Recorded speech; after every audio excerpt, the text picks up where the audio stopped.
गेल्या विधानसभा निवडणुकीत पारनेर तालुक्यातील सगळ्या लंके विरोधकांना एकत्र करण्यात पालकमंत्री विखेंना यश आलं होतं. सगळे लंके विरोधक शेवटपर्यंत एक राहिल्याने राष्ट्रवादी अजित पवार गटाचे उमेदवार काशीनाथ दाते यांचा 1526 मतांनी विजय झाला.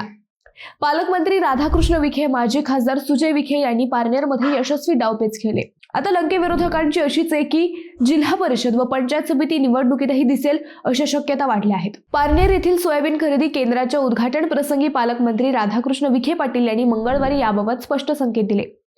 एकीकडे अहिल्यानगर मनपा निवडणुकीचा प्रचार सुरू असताना दुसरीकडे भाजपाकडून झेडपी व पंचायत समितीच्या निवडणुकीची तयारीही सुरू असल्याचे या निमित्ताने दिसले. दुसरीकडे याच कार्यक्रमात पालकमंत्र्यांनी लंके यांच्या होम ग्राउंडवर जात त्यांचं नाव न घेता पुन्हा त्यांना डिवचलं.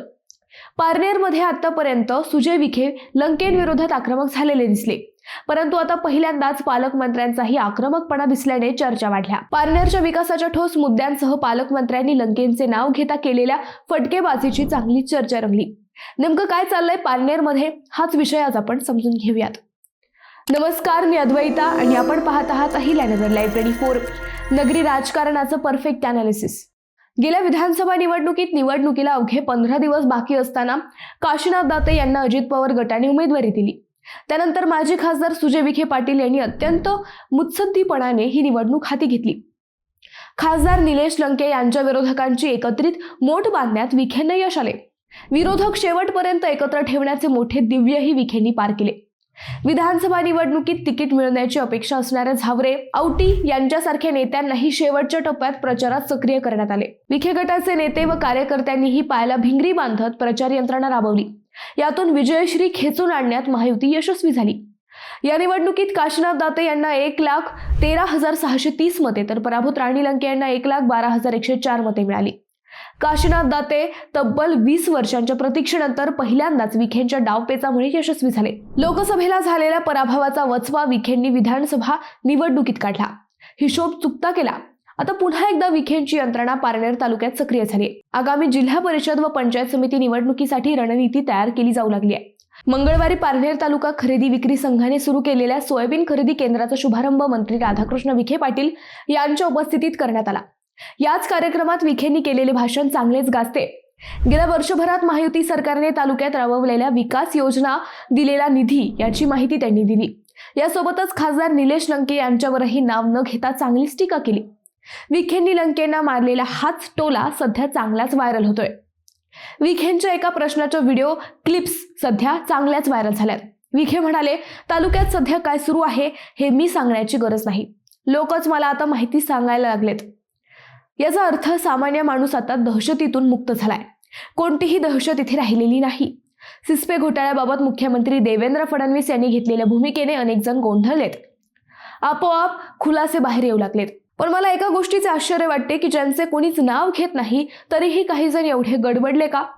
मुख्यमंत्र्यांनी नगर येथील मनपा प्रचार कार्यक्रमात सिस्पे घोटाळ्याची सीबीआय चौकशी करण्यात येणार असल्याची घोषणा केली.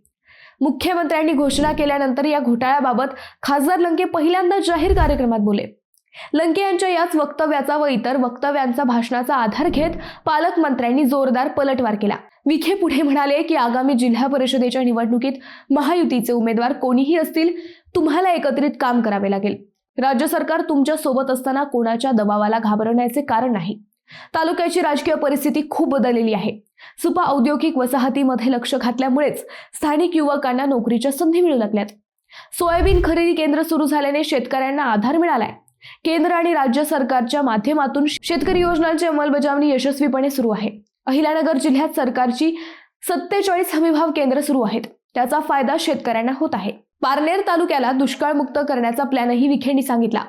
ते म्हणाले, कोणत्याही परिस्थितीत तालुका दुष्काळमुक्त करायचा आहे.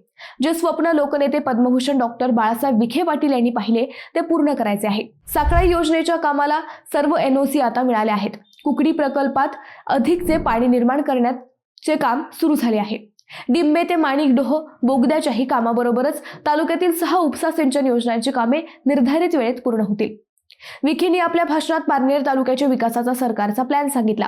परंतु विधानसभेला जसे सर्व एकत्र होते तसेच आताही एकत्र राहण्याचा सल्ला दिला. महायुतीची हीच एकी झेडपीच्या विजयाचा फॉर्म्युला असल्याचेही त्यांनी स्पष्ट केले. मित्रांनो, पारनेर तालुक्यात लंके विरोधकांची एकी खरंच राहील का? तुम्हाला काय वाटते हे आम्हाला कमेंट करून नक्की कळवा. शिवाय व्हिडिओ आवडला असेल तर चॅनलला सबस्क्राईब करून व्हिडिओला लाईक करायला विसरू नका. पुन्हा भेटू नव्या विषयावर. तोपर्यंत धन्यवाद.